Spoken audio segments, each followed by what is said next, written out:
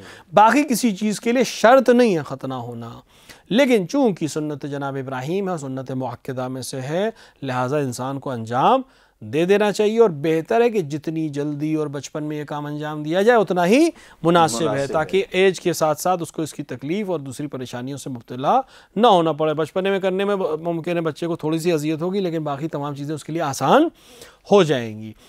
लिहाजा ख़ुद वाजिब नहीं है ख़तना सिवाय तवाफ़ के लिए, लेकिन मुस्तहब मुअक्कद है और उसके बहुत से तिब्बी फ़ायदे हैं कि उसके अंदर आलत और उसके आसपास की जो जगह है वो साफ़ और पाक और बहुत से जरासीम से महफूज रहती है, क्योंकि वो गोश्त जो इजाफ़ी है अगर वो नहीं हटाया जाए तो बहुत से मुमकिन है उसके अंदर जर्म्स क्रिएट हो सकते हैं और बाद में बहुत सी परेशानियाँ उसको हो सकती हैं, जिससे बचने का ये बेहतरीन तरीक़ा है कि इसको अंजाम देना चाहिए। जज़ाकल्लाह। इसी से रिलेटेड एक और सवाल है, ग़ुलाम अब्बास आब्दी साहब उसका सवाल है, आगा ये बताएं क्या बच्चों का ख़तना कराना वालिदैन पर वाजिब है? मैंने अर्ज़ किया ख़ुद किसी शख्स के ऊपर किसी दूसरे ख़तना कराना वाजिब नहीं है, लेकिन बेहतर यह है कि बच्चे का ख़तना जल्द से जल्द उसको करा दिया जाए ताकि कल उसको परेशानी ना हो। अर्ज़ किया गया कि सिर्फ़ हज के लिए यानी तवाफ़ ख़ाने काबा के लिए मख्तून होना ज़रूरी है, बाकी किसी चीज़ के लिए मख्तून होना शर्त नहीं है। लेकिन चूँकि सुन्नत मुअक्कदा है और बचपने में यह अमल ज़्यादा आसान है, बाद में इंसान के लिए मुश्किल काम है, उसको बुलूग़ के बाद और मुश्किल काम है, जितना सिन ज़्यादा हो जाए उतने उसके लिए और मुश्किल काम है। लिहाजा बेहतर है कि सिन्ने सग़ीर सिनी में ही ये काम अंजाम दे दिया जाए, और वालिदैन अगर ये काम कर दें तो एक बेहतर काम है जो उसके अपने बच्चे के लिए फ़राहम कर रहे हैं। इसी से रिलेटेड है, खैर जवाब तो दे दिया लेकिन फिर भी सवाल है इनका। लायक अली साहब हैं, अगर सलाम अलैकुम, जिस आदमी ने ख़तना नहीं कराया है तो क्या उसकी नमाज़ें और रोज़ों के लिए क्या हुक्म है? क्या ये सारे रोज़े सही और नमाज़ें सही होंगी? मैंने अर्ज़ किया कि नमाज और रोज़े के लिए तहारत शर्त है, मख्तून होना शर्त नहीं है। सिर्फ तवाफ़ काबा के लिए मख्तून होना शर्त है, बाकी किसी चीज़ के लिए मख्तून होना शर्त नहीं है। उसकी नमाज भी सही है और उसका रोज़ा भी सही है। जज़ाकल्लाह। मुजीब हैदर साहब, सलाम अलैकुम, अगर आब जौ में अल्कोहल ना हो तो क्या पी सकते हैं? आब जौ दो तरह से बनाया जाता है। एक दफ़ा आब जौ को तिब्बी तरीक़े से और नेचुरल तरीक़े से बनाया जाता है, जो डॉक्टर्स बनाते हैं या उस किस्म के माहिर अफराद बनाते हैं। इस आब जौ को पीने में कोई हर्ज नहीं है और ये मुस्किर भी नहीं होता, यानी टॉक्सिक नहीं होता है।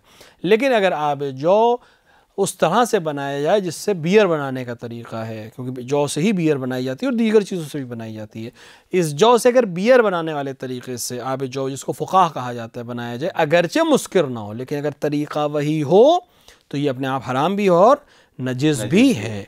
लेकिन अगर तिब्बी तरीक़े से जौ को पकाया जाए और ख़ास तरीक़े से उसको तैयार किया जाए, जिसे आब जौ कहा जाता है, तो फिर वो नजिस नहीं है और उसको पीने में भी कोई मज़ाक़ा नहीं है।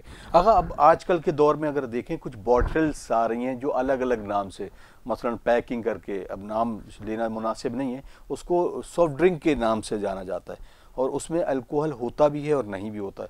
बहुत सारे नौजवान इसकी लत में आ रहे हैं, तो ये जो हुक्म है तमाम इस तरह की चीज़ों का पीने का, कोल्ड ड्रिंक भी नहीं होती है वो, तो उसके लिए शरीयत क्या हुक्म करती है? हर वो चीज़ जिसके अंदर मुस्किर हो वो अपने आप हराम हो जाएगी, चाहे 1% ही क्यों ना हो।